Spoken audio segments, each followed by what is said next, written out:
I was recently at a different set of lectures called the Lashed Lectures, which were very similar to this, except with more projectile vomiting. Pure banter. Banter tales. Hello, everyone. I don't do that, so I just stood here. I thought I'd just give you a taste of actually what I do.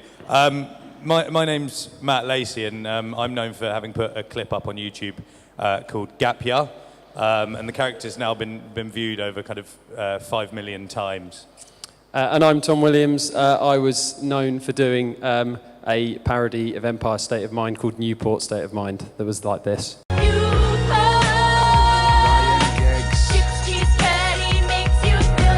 Now we can get into it, really vibe with that. Do we have to sing it? No, oh, it stopped. Okay, so you thought you'd got away without people reading off scrabbly bits of paper, but we're wacky comedians. So we're reading off bits of paper. Anyway, yeah, YouTube for us has become an incredible platform to showcase a multitude of extraordinary talents. And so, you know, everything from, you know, throwing a basketball into a hoop from 30 meters away to throwing a cat into a bin from a meter away. What I like about this lecture is that 10 years ago it would have been called How to Make It on You've Been Framed. And which actually neatly brings me on to how qualified my colleague is to actually I'm very qualified to do this lecture because this is me a number of years ago. It's me. All right, gang. Ever fancied being a spy? The name's Bond.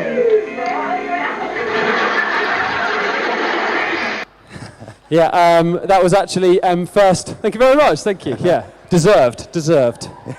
Observe, deserved. Okay. Yeah, that was actually aired in my first week of Freshers Week. So the first thing I did with my brand new friends was make them sit down and watch me on You've Been Framed. I was actually slightly worried that I'd got the wrong date and I was going to make them sit down and watch not me on You've Been Framed. Yeah. The bigger worry possibly should have been that making a load of strangers sit down and watch you on You've Been Framed might have been not the great way to meet them. Okay, fair enough. Yeah. Back to YouTube. It was created in 2005 by 3 former PayPal employees when they realized it wasn't actually that easy to share video online. And this is the first footage that was ever uploaded. This is one of the guys who founded YouTube, and he's at the zoo. Cool thing about these guys is that they have really long fronts. And if you didn't get that, that was a penis joke. Yeah, there you go. I mean, that man should be a teacher, such an orator, he's a real inspiration, the kind of new Obama. Yeah, but I mean, it grew from you know, being from its humble origins into the behemoth that it is today, and now there's over 48 hours uploaded every minute, and that was up from last year.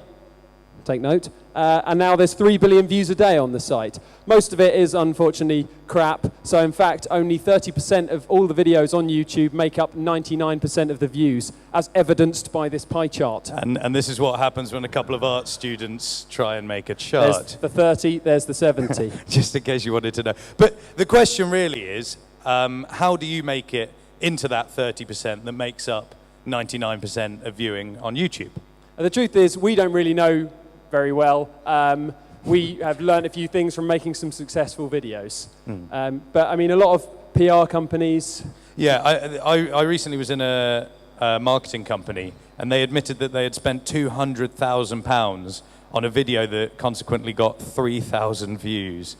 So it's really not an exact science. Yeah, although a lot of people will tell you that it is an exact science, such as Brad and Deborah Shep, who how to make money on YouTube, earn cash, market yourself, etc., etc. But it's really, yeah, it's not an exact science. But for all the risks there are really great rewards, not just for brands online. And this is a clip from T-Mobile's Royal Wedding video.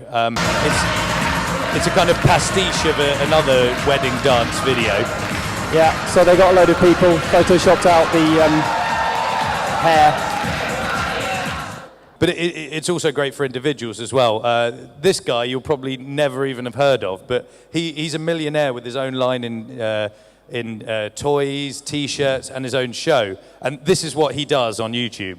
It's called Annoying Orange. Hey, Apple! What? You look fruity. Mad, isn't it? Mad. What? Really crazy stuff. Yeah, but I mean, it has become an incredible platform for us as comedians to sort of showcase our work to commissioners and industry people where it didn't exist before. Previously, to make it in comedy, you basically had to go up to Edinburgh time and time again with show after show. That's us last year doing Mythbusting. And basically, it was horrible. And hope that someone important comes along and says they want to put you on the telly box. Yeah, or you can create a DVD show reel and try and send it to commissioners and hope that they watch it. But now, these days, all you have to do is persuade them to click on a link in an email, which is much easier, and it's much cheaper to film stuff. You can buy, you know, incredibly cheap editing software, and it's £60 a day to hire a broadcast quality camera. So and there's a huge demand for comedy. So when I won the award for original content, clang. Did you just drop an award there? Yeah. A made-up award that YouTube invented for publicity. The top 5 were a video called "Being a Dickhead is Cool," which was a song satirizing hipsters, and there was a song called "Cheap Flights," which was satirizing Ryanair, and of course the ever-favorite Annoying Orange. Annoying Orange was about there. But here are some of the most watched videos from around the world. Most of them, again, are comedy. The first one's brilliant. This is from the Czech Republic. This is the most watched video in the Czech Republic. This is the Czech Prime Minister trying to steal a pen during a official function. You've got to watch carefully. Okay, so watch.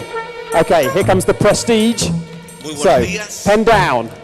Quiero en primer lugar dar una And cordial he swaps y hands. cariñosa Moves bienvenida across to the left And it's hand. in there. al presidente Now wait for the smile. Wait for the smile. is The the smile of best. success. amigos de la República. Here we go. Nailed. Done. Okay, this is Israel. It is actually a parody song, even though it's fucking cheesy. Two men fighting over a beach ball. Classic bounce. And there's a small child with a pot of honey. What should we do? Lick it. Yeah. This is Mexico. I don't feel I can be rude about this because I don't know what they're saying. So. I don't think even Mexicans know what this guy's saying. But you've got to love the Japanese because they shun the comedy in favour of really celebrating the fact that they've got a new high-speed rail. This is genuinely... Look at how developed we are. Look at our developed transport infrastructure. Japan seems to be saying to the world. This is France. J'aime les moches literally translates as I love the ugly women. Or muntas, I suppose would be the colloquial.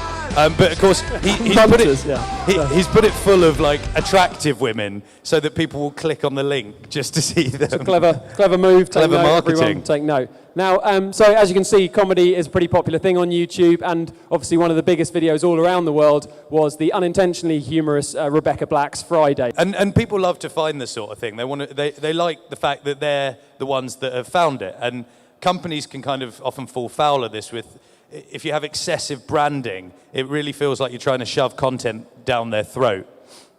So given that, you know, people are out there looking for funny content, if we were to provide advice to anyone who is thinking of starting out any kind of comedy career, it's take advantage of YouTube. I mean, it's been massively helpful for us. The risk-reward ratio, I knew I was going to fuck that up when I try and said it, is just massively in your favour. There's no point in not doing it. But that's not saying that it should replace live shows, which are really important for honing your material and developing it. It's really important to get feedback from real people rather than anonymous trolls who post in the internet forums to make up for the emptiness in their meaningless lives. So this is our favourite comment on one of our videos. Hazard86 wrote, "How is that funny? Watching my dog shit up the churchyard is funnier." But what I would say to Hazard86 is, why didn't you film it then? Yeah, I would like to see your dog shitting up the churchyard, whatever that means. But anyway, there are lots of spur-of-the-moment videos on YouTube, and you know, I can't really offer any advice on how to create a great spur-of-the-moment video other than make sure you have a camera ready if your mate decides to rupture his knee. Oh, it's in the hoop. Tough break. He's missing the draft picks. Put some ice on that big guy. Yeah. Or get a funny dog. Oh, Jesus Christ! We had to. Benton!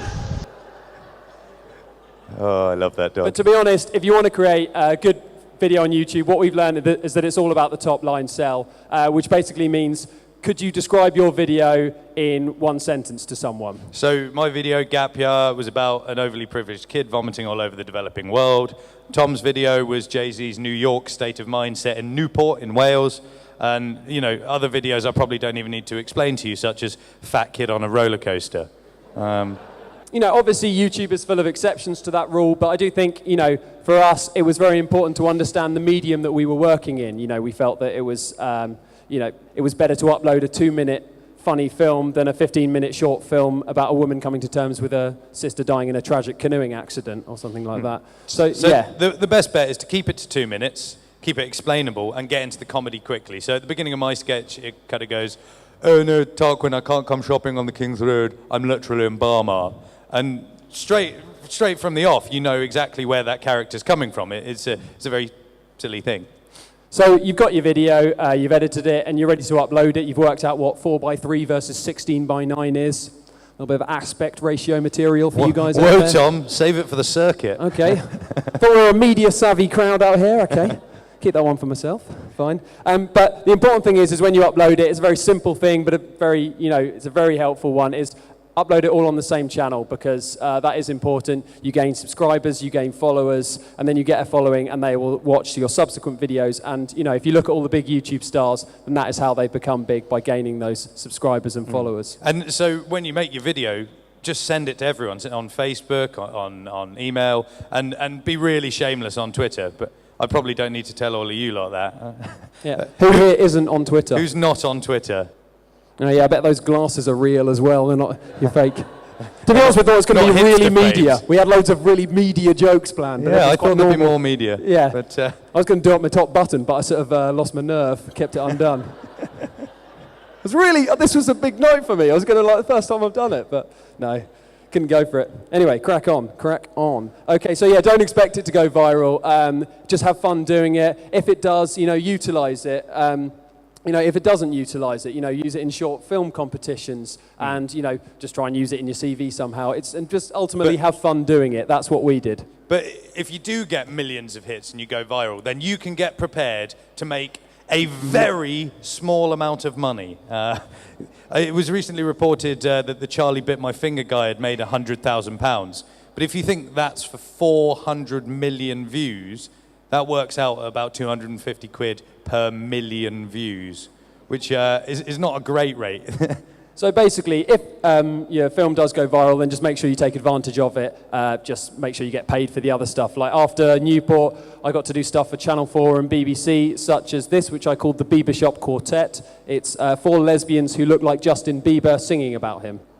We look like Bieber, Bieber, Bieber, hardly like Bieber, Bieber, Bieber, silly Bieber, Bieber, Bieber. School girls hit on us all the time.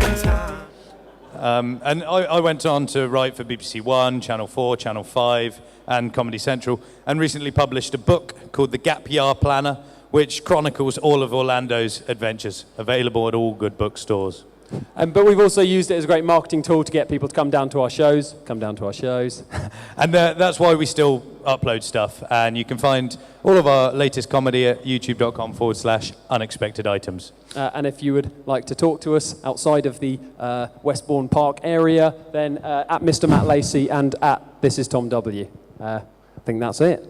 Yeah. Oh, by the way, I faked that You've Been Framed footage. It was me, but I prepared it on a January and dressed up in a tuxedo and fell down the stairs. That was the with third. Your sister screaming. I didn't pay him anything. That was the third take. Anyway, thank you very much.